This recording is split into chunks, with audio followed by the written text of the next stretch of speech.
Hello guys, good evening. So, wanna share with you guys itong niluto ng aking Junakis, ng aking bebeo. Actually, itong beef strip na to, at saka itong broccoli, dapat ang kuya magluluto nito.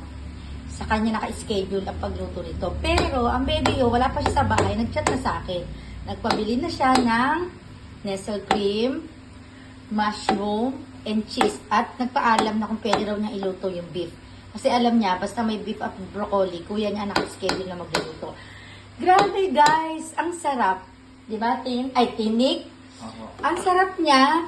Hindi ko lang kung paano niya niluto. Basta pagbaba ko dito, niready ko lang tong mga sahog.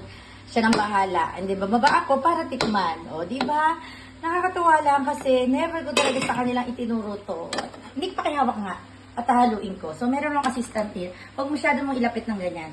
So, ayan siya guys, oh.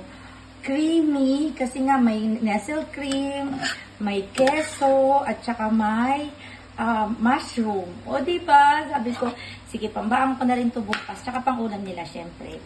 Yun lang guys. Happy and proud nanay here. Thank you. Blessed Tuesday evening to all of you guys. Thank you.